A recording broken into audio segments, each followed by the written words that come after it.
তো এমন ধরনের সিনেমাটিক ফটো এডিটিংগুলো আপনারা কিভাবে তৈরি করবেন, তো এই ভিডিওতে সম্পূর্ণ আমি আপনাদেরকে শিখিয়ে দেব।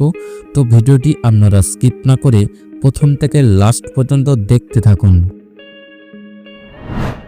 তো প্রথমেই আপনারা হাইপিক্স অ্যাপ্লিকেশনটিকে ওপেন করে নেবেন। তো হাইপিক্স অ্যাপ্লিকেশনটি ওপেন হয়ে যাওয়ার পর আপনারা অল ফটোতে ক্লিক করে আপনাদের পছন্দ মতো একটি ফটো সিলেক্ট করে নেবেন। তো ফটোটি সিলেক্ট হয়ে যাওয়ার পর আপনারা অ্যাডজাস্ট অপশানটিতে ক্লিক করবেন। তো বাঁদিকে ক্রপ অপশানটিতে ক্লিক করে ফটোটির সাইজটিকে একটু ছোট করে নেবেন। তো ফটোটির সাইজটি ছোট হয়ে যাওয়ার পর আপনারা ইয়াই এক্সপ্যান্ড অপশানটিতে ক্লিক করবেন এবং নিচের এই ঘরটিতে একটি প্রমোট লিখবেন।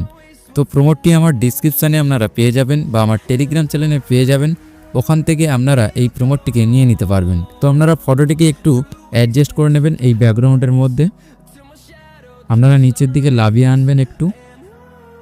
তো দেন এবার আমি এই ঘরটিতে প্রমোটটিকে পেস্ট করে দেব।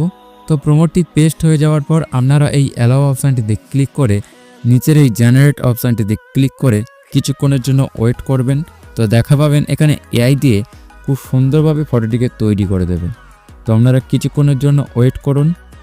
তো দেখা পাচ্ছেন ফটোটিকে জাস্ট ওয়ান ক্লিকে তৈরি করে দিয়েছে। তো এখানে 3টে ফটো সিলেক্ট করে দেবে। তো আপনাদের পছন্দ মতো একটি ফটো আপনারা এখান থেকে চয়েস করে নেবেন। তো আমি এখান থেকে যে কোনো একটি ফটোকে চয়েস করে নেব। তো আমি এখান থেকে দ্বিতীয় ফটোটিকে চয়েস করে নেব। তো এরপর আপনারা নিচের এই অ্যাপ্লাই অপশানটিতে ক্লিক করবেন। তো অ্যাপ্লাই অপশানটিতে ক্লিক করার পর আপনারা ডান দিকের দিকে দেখা পাচ্ছেন একটি রাইট চিহ্ন। তো আপনারা এই রাইট চিহ্নতে ক্লিক করে দেবেন। তো রাইট চিহ্নতে ক্লিক করার পর আপনারা ফটোটিকে হাই কোয়ালিটি করার জন্য আপনারা এই ইনহ্যান্স কোয়ালিটি অপশানটিতে ক্লিক করে ফটোটিকে হাই কোয়ালিটি করে নেবেন প্রথমে। তো দেখা পাচ্ছেন এখানে ফটোটিকে হাই কোয়ালিটি করে দিয়েছে জাস্ট ওয়ান ক্লিকে। তো এবার আপনারা এই ফটোটিকে সেভ করার জন্য ওপরের দিকে দেখা পাচ্ছেন এক্সপোর্ট বলে একটি অপশান। তো আপনারা এই অপশানটিতে ক্লিক করে ফটোটিকে সেভ করে নেবেন। তো ভিডিওটি যদি ভালো লেগে থাকে চ্যানেলটিকে সাবস্ক্রাইব করে দেবেন এবং পাশে থাকা বেল আইকনটিকে ক্লিক করে দেবেন। তো আবারও দেখা হচ্ছে নেক্সট ভিডিওতে নতুন কিছু নিয়ে।